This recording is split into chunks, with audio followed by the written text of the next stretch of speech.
All right. Good morning, everybody. Good morning. Welcome to our next session and teaching of the 9 successive vehicles. It's good to be here again. It's a great opportunity.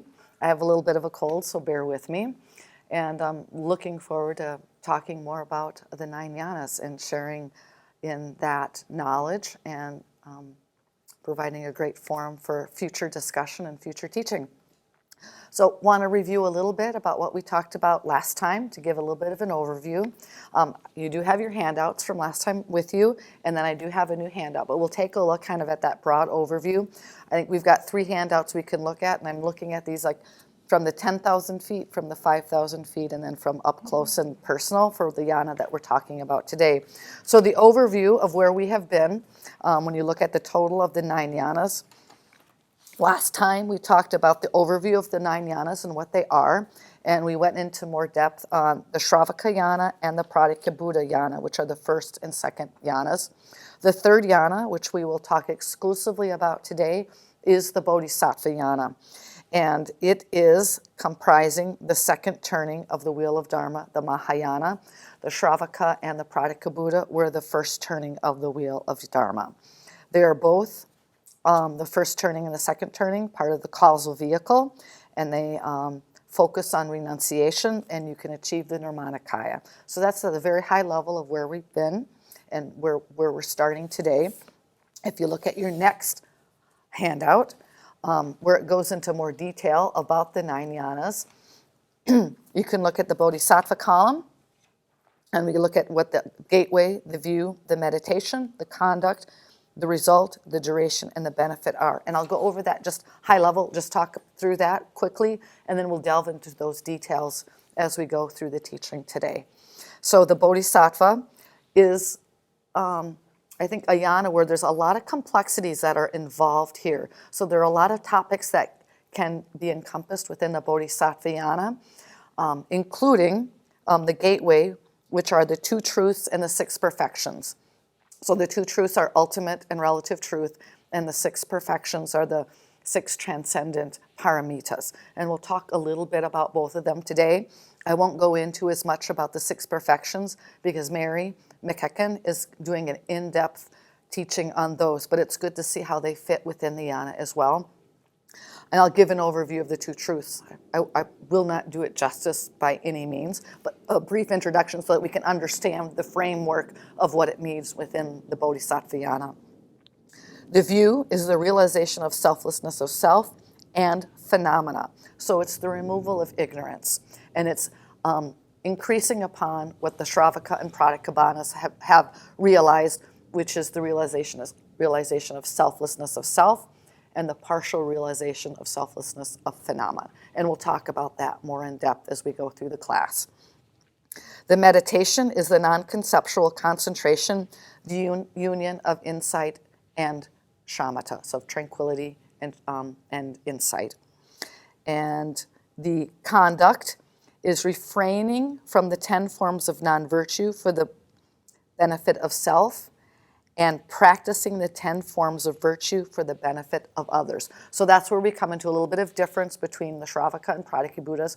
They are only practicing the 10 virtues to abandon for themselves. And now with the Bodhisattva yana, they're practicing the 10 virtues to benefit others. And that is where their focus is on the Bodhisattva level, because their focus is compassion and the transcendent view of wanting to attain enlightenment for the benefit of others. So their purpose is to attain enlightenment and to benefit others.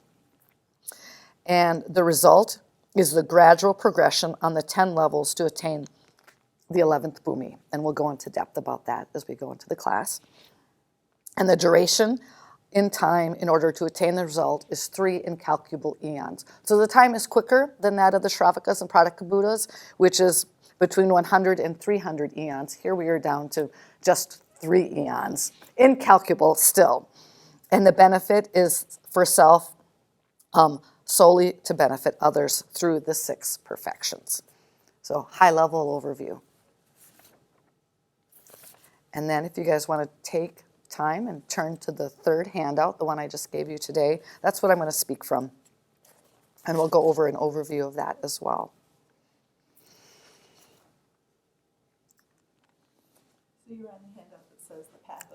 Bodhisattva. The path of the Bodhisattva, exactly. There's a lot of information on here.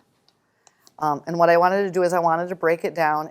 And for me, in order to bring the teachings to you, I have to break it down into these little boxes, and then that helps me to understand it better. And then I thought, well, I'll share it because I think it will also break it down to make it a little bit more simplified, because it can be a very complicated topic to talk about. And what my purpose is to give you an overview so that when it comes time to learn more about the Nidhyamaka, that you have that framework of which to learn it from. Because the more you go back to it, the more you study, the more you learn, and you should go back to it over and over and over again, the easier the understanding of it is from an intellectual standpoint. And then perhaps you can gain some understanding of emptiness on the cushion when you're meditating as well. And so that's a good place to start, because when you look at the 10 bodhisattva levels, before you even get on the bodhisattva level, we talk about the 5 paths. So the 10 bodhisattva levels are included in the 5 paths, but there are 2 paths, the path of accumulation and the path of preparation, that we are all on right now. And that's before you even attain a bodhisattva level. And the path of accumulation is when you're accumulating merit. So even a bodhisattva has gone through those for incalculable eons. They have had that desire to attain Buddhahood for the welfare of others, and by doing that, they're practicing virtue for the welfare of others. So you're accumulating that merit over and over and over and over again for eons and eons and eons in order to attain good karma so that you can come in contact with the teachings. The second path is preparation. Some people call it application. So this is when you start meditating, when you start understanding, and it's at that level where maybe you could get a glimpse or an experience of what emptiness is. You haven't had a realization of emptiness yet, but you can have an experience or glimpse of it. And then between the path of preparation and the path of seeing, so the path of seeing is where samsara ends. And that is where the Pradikya Buddha, the Shravaka Buddha, and the Bodhisattva are all at. That's their starting point. Samsara has ended for all of them on the path of seeing. There has been a realization of emptiness. That realization of emptiness is a little bit different for both of them, and we'll go into that in a little bit more depth. But that realization of emptiness has occurred, and samsara has ended. So that bhumi is called complete joy.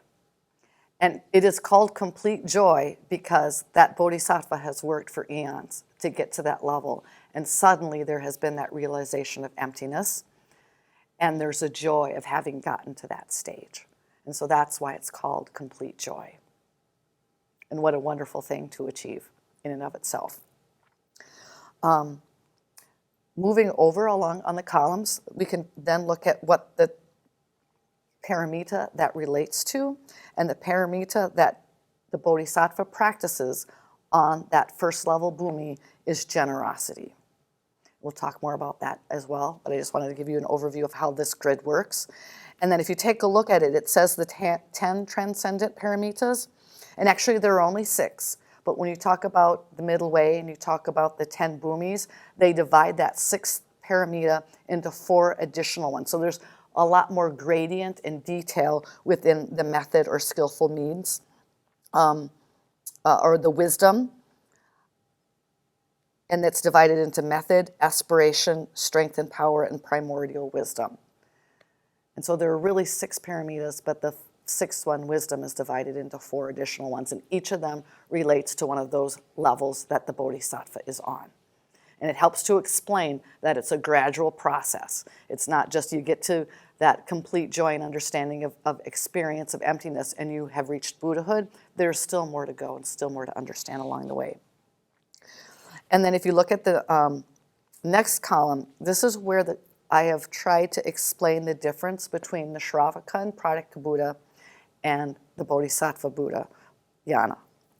And that kind of goes back to what we talked about last week when we were talking about the Bodhisattva outshining the Shravakas and the Pradikya Buddhas. And they outshine them in 2 ways, and they outshine them on 2 different levels. And it has to do with the Bodhisattva's noble aspirations of desiring to benefit others.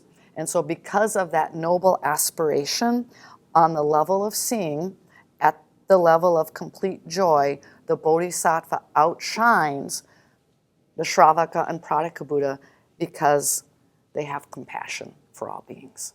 So they're outshining them at that level.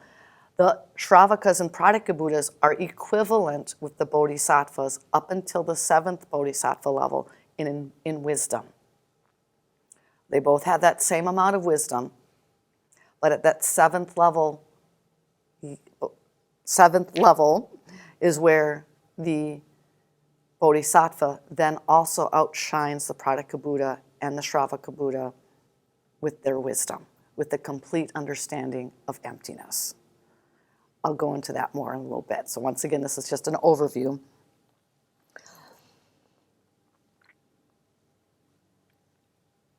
Any questions so far? All right, it's intense information. Okay, so moving down, looking a little bit below there, let's talk about emptiness and what emptiness means and what the Shravaka and the Prataka Buddhas understand. And there's a grid here that has the 4 extremes listed on it. And there is the extreme of existence, the extreme of non-existence, the extreme of both existence and non-existence, and the extreme of neither existence or non-existence. And the details of that information do comprise the class that Khenpo teaches on Madhyamaka. And I think that is where you would get the most details of how you actually go about analyzing each of those 4 extremes, utilizing the 7-point method of the chariot and the Vajra splinters. So not going to teach about that today, just teaching you about what those 4 extremes are and the difference between what the Shravaka and Prataka Buddhas understand as emptiness versus what the Bodhisattvas understand as emptiness. And once again, understanding emptiness in and of itself is very profound, and it's a successive vehicle. So even though the Shravakas and Prataka Buddhas have one understanding of emptiness, it's still profound, and we need to understand what that is, and we should try to cultivate understanding it at that level. And when we talk about the 12 links of interdependent origination, that in and of itself helps us to understand that type of emptiness.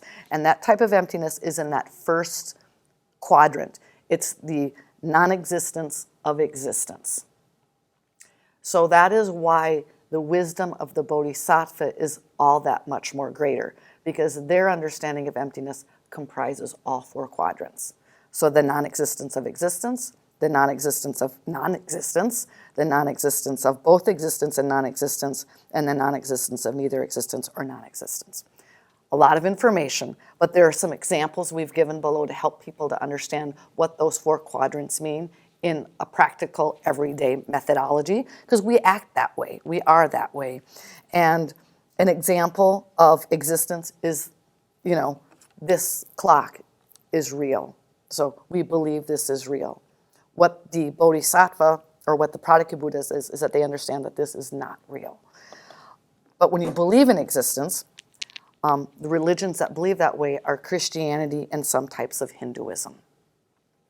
When you get to non-existence, an example of that is a rabbit's antler. So a rabbit doesn't have an antler, so that's non-existence.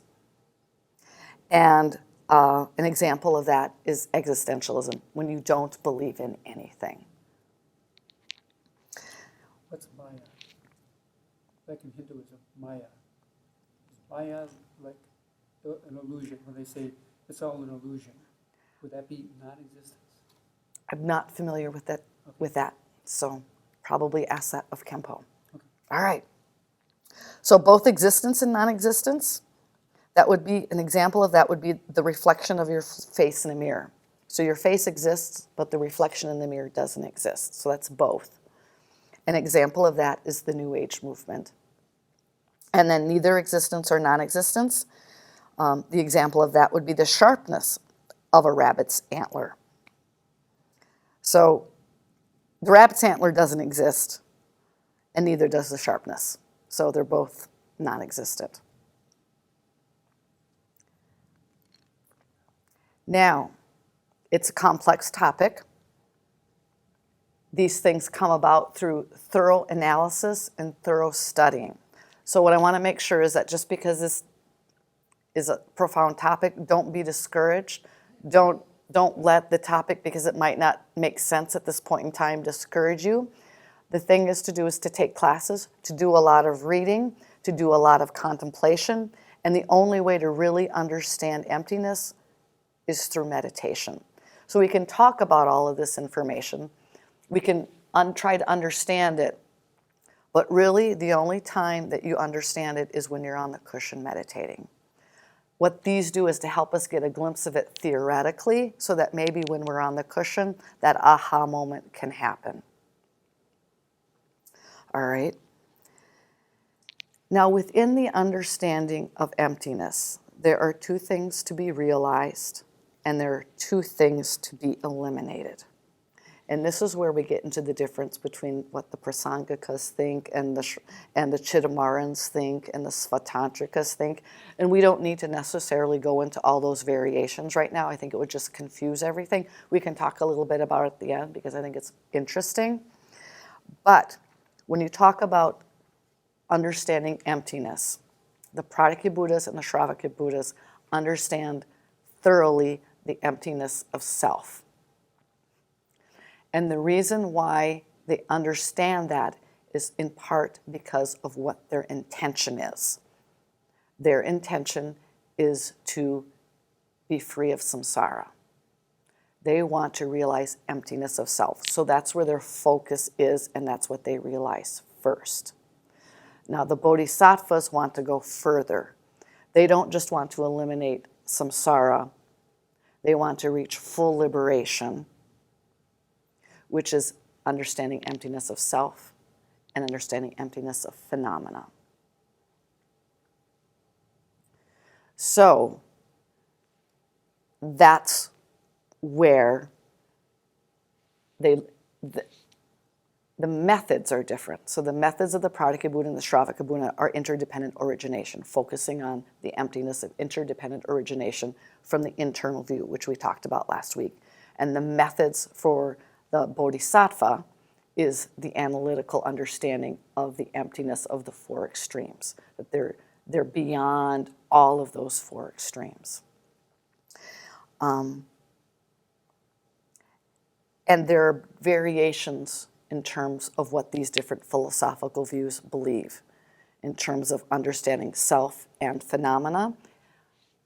Like I said, where's the focus at? The focus is either on self or complete liberation.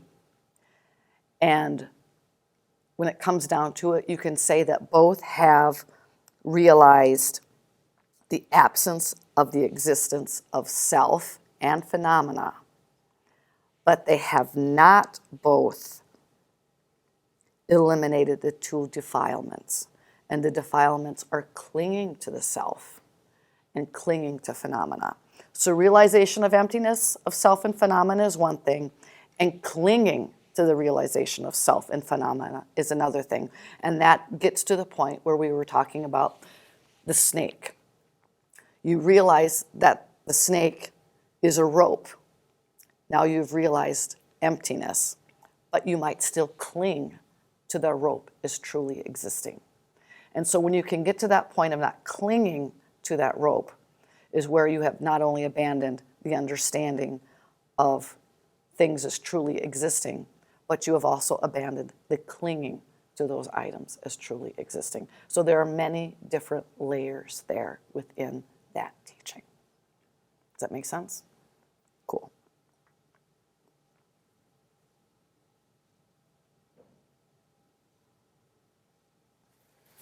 All right. So that goes over this piece of paper in detail.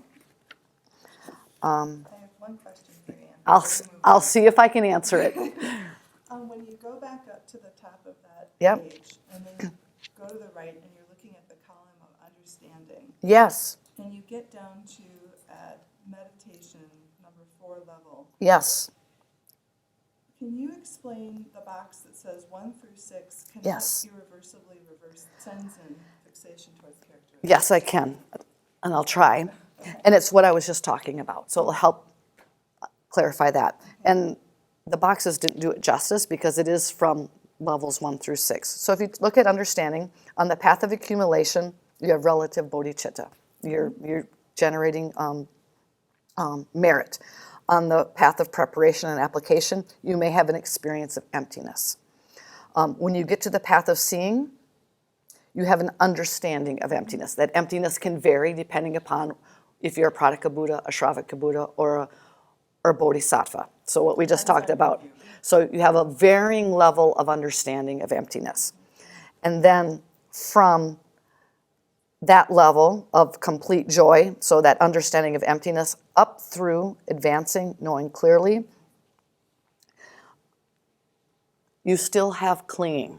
So you have understood emptiness, but you still cling to the reality that things exist when you're off the cushion. So when you're on the cushion, you have, you're in emptiness, you are in bliss. But it's when you're off the cushion, you have this gradual understanding of letting go of the clinging you have to things as being truly existence, as concepts being truly existence, as physical forms being truly existence, of all those aggregates as being truly existence. So they're still clinging to that, and that's what they're working at, to gradually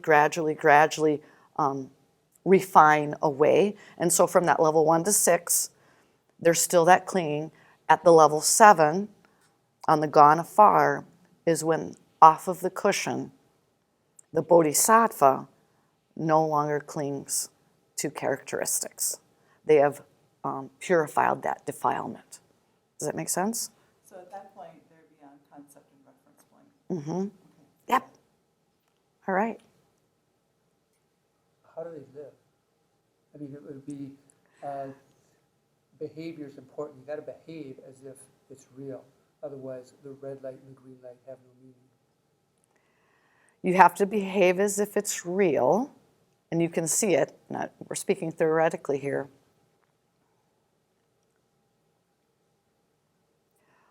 But I think what the bodhisattva can see is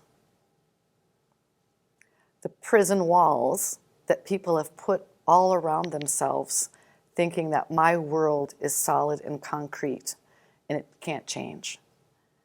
And what the bodhisattva sees is that what we reify is real, not necessarily a stoplight, but our worldview or our thoughts that control us are all manifestations of our own mind. And so that they can see that the world is not as solid as it needs to be, and that they can help people stop suffering because of that. So they see that it's all real for all of us because there's a union of emptiness and the appearance, but they understand that emptiness side of appearance. Does that make sense? Yeah. I don't know. It might be beyond that as they go up higher as well. I've been studying this for my development stage classes. Yep. So the Bodhisattva level, the Mahayana level, focuses on developing the wisdom of emptiness. When you get to the level of Tantra and the Vajrayana, you're focusing on developing the qualities of being a Bodhisattva through appearance. So at that point, you can manifest or arise as anything that a sentient being needs. And so they focus on the level of appearance, or developing understanding of appearance. And when you get to the Dokchen, great perfection of the Mahamudra level, you have the union of appearance and emptiness equally developed in the practitioner. And at that point, they're all beyond reference and concept. So it's 3 successful levels of development of skillful means and methods, which is what Anne said before, is that they transcend and include the prior level of development or wisdom that they gained. You can meditate on that. Yeah. All right. So talking a little bit more about the bodhisattva, once again, their understanding of emptiness, but their main goal is compassion. So there are 3 types of compassion that the bodhisattva has. And those 3 types of compassion, which are interesting because when I was talking about the 3 types of suffering at the May retreat, and I was saying everyone describes those 3 types of suffering a little bit differently.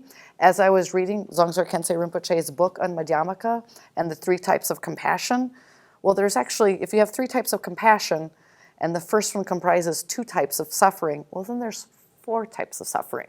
So that was an interesting learning for me, and I kind of want to share that a little bit with you as well, because it helped me to understand what those different levels of suffering are. So the Bodhisattva has 3 types of compassion, and the first type of compassion is for beings experiencing the suffering and the suffering of change, which are the first 2 types of suffering. So that the suffering is like I sprained my ankle, it hurts. The suffering of change is I have something wonderful in my life and it might go away or it does go away. Very brief, high level. So a Bodhisattva has that kind of compassion. That's the first type of compassion. The second type of compassion is compassion for beings that's experiencing the suffering of compounding, the all-pervasive suffering. And so this is the one that I was saying was a little bit harder to explain, and it basically has to do with because we are born, we exist, and we pass away, which is somewhat like impermanence. As long as we are in samsara, we will experience suffering. And what's interesting to note is that the object of compassion of the Bodhisattva, of the suffering of compounding, is all beings who experience the 2 types of suffering, plus the Shravakas and Pradika Buddhas and Bodhisattvas on the path during their non-meditation time. So during that non-meditation time, even the Bodhisattvas experience the suffering of compounding. So that's the second type of compassion. The third type of compassion is for all beings who have not realized complete emptiness. So that's the kind of compassion that they have. The first 2 types of suffering are inspired by action. So the Bodhisattva will act to assist another person or being. And the third type of compassion is inspired by the view and is uncommon compassion. So that's ultimate bodhicitta. And even the 10th level bodhisattvas have not completely realized emptiness. So it's not until you get to the 11th level, which is like complete Buddhahood, that you have completely realized emptiness. And so what exactly is a bhumi? So as I mentioned earlier, when a bodhisattva is meditating, they're in that state of emptiness and bliss. So a bhumi relates to the non-meditation time, and it is a combination of wisdom and compassion. And if you don't have those 2 together, it's not the complete Bodhisattva yana. It's not what the Bodhisattva is performing or doing or being. Wisdom with no method becomes like a Shravaka or Pradika Buddha. Method but no wisdom is an ordinary state of being. And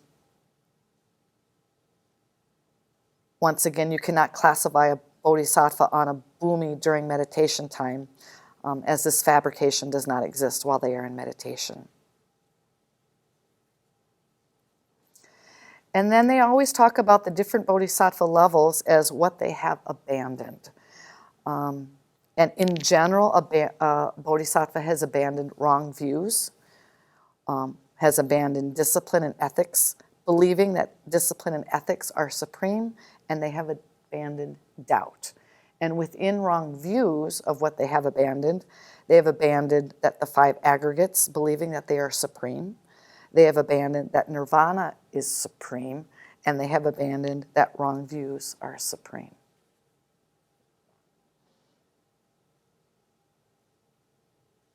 Can I ask you one more question? Yes, please do. So you just mentioned that the bhumis or the levels of the bodhisattva refer to their non-meditation time, because when they're in meditation, There's no fabrication. there's no fabrication.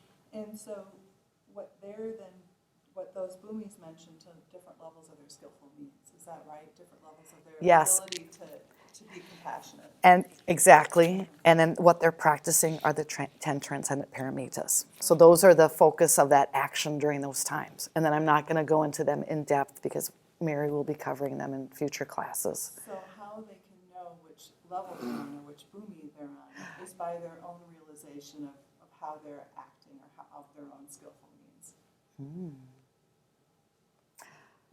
They use the bhumi or the goal as the reflection. Or what their focus is. I'm not sure. What I've read about how you can know where you're at, only a bodhisattva at a higher level can know where the bodhisattvas are at the other levels. And so I haven't read anything about how the bodhisattva themselves know what level they're at. So I can't answer that. This would be a good question to ask Khenpo. So it'd be like your teacher points out to you which level you're at. Yeah. Okay. Or another bodhisattva. Okay. This is, yeah. Oh. Yeah.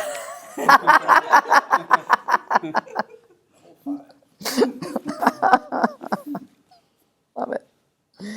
So I will go into a little bit about the first bodhisattva practicing generosity. I'm not going to go into it in depth, but obviously that first level bodhisattva practices generosity.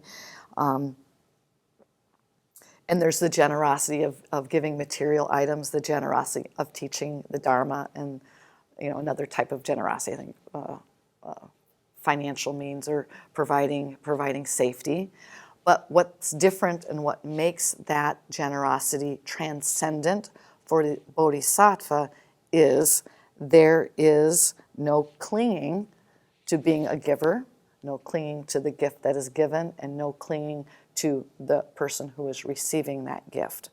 And because there is no clinging to any of that is what makes the bodhisattva be able to continuously move forward and do their work without expecting any results eon after eon after eon. Because for most of us, it becomes discouraging to be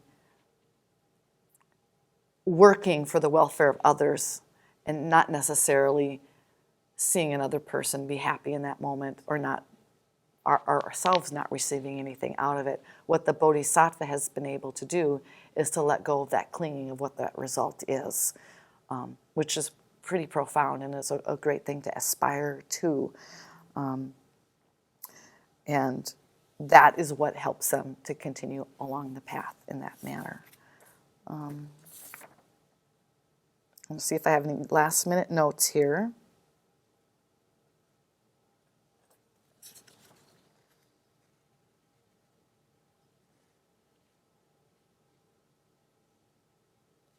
And ask if there's any other questions. So I'm going to give two post notes, and then we will go into our meditation. And this is, so we're going to talk a little bit about philosophy and the different views of emptiness and how they've come into existence in different lineages, just to give a high level, because a lot of the books that you read are going to talk about them. So, Chandrakirti, who is one of the major experts on the Middle Way school, is a prasangika. And what the prasangikas do is they utilize analysis to destroy the root of understanding by arguing against somebody from their viewpoint, from what they believe in. They're not going to say, they're going to say, I don't know anything. And if you have a belief, they're going to argue against you in order to get you to understand emptiness. They're not going to put forth another belief of their own. And they're like the reductionists. And the equivalent in Western philosophy would be Socrates. And that's the Socratic method, taking what someone believes and arguing from that point of view until that they can effect a change compassionately so that other person has a better understanding of what emptiness is. All right? Now, there's the Svatantrikas. And this is Bhavevika, is the proponent of that. And the Svatantrikas not only do what the Prasangakas do, but then they propose their own belief system on top of that. So they argue against you, they reduce you down to what you believe in, and they say, and in addition, this is what we believe. So it's a method, and that would be equivalent to Plato.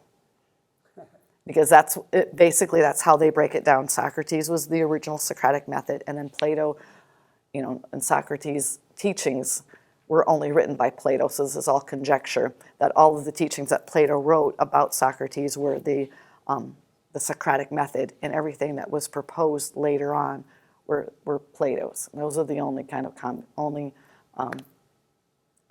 connections I can make to Western philosophy. The other school are the Chittamarans.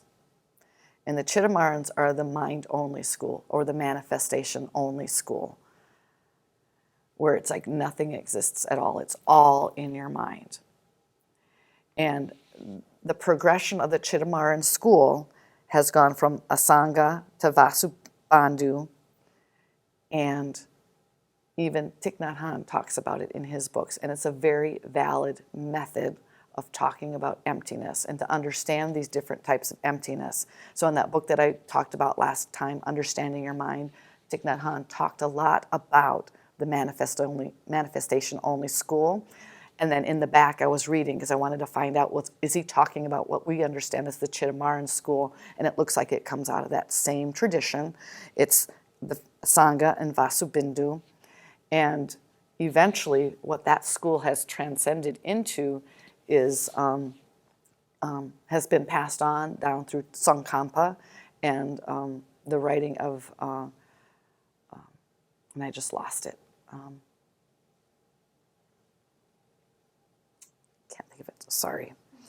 We'll come back to it. I didn't have it written down, but it's a name of a book. And then another version of that is the Svatantrika, Yogacara, and Madhyamaka, and that's Shankarakirti's teachings, where they combine the Chittamaran and the Svatantrika schools, and that's where I was talking about it. So the Chittamaran was combined with the Svatantrika, Yogacara, and Kamala Shila wrote the stages of meditation. So the stages of meditation comes out of the beginning of the Chittamaran school as well, but they've combined them and divided them in different ways. And that's why I wanted to save that to the end, because it's not important for the understanding necessarily of emptiness, in the emptiness of the Shravakas and the emptinesses of the middle way. They just have different ways of talking about it, and understanding each of those different ways helps you to get a better understanding of emptiness overall. So that's where I want to leave it for the teaching. And as we transition into our meditation time, I want to read the lyrics of a song that is a beautiful song, and I will do it no justice. It was written by Joseph Crookston, and I heard him sing this 20 years ago in some little town music place, and I got a CD, which probably isn't available anymore. And the reason why I want to recite the lyrics is that it's called Love's Open Space. And I think it gets at the crux of what a bodhisattva is. Open space is emptiness, that open potential. It's what makes all things possible.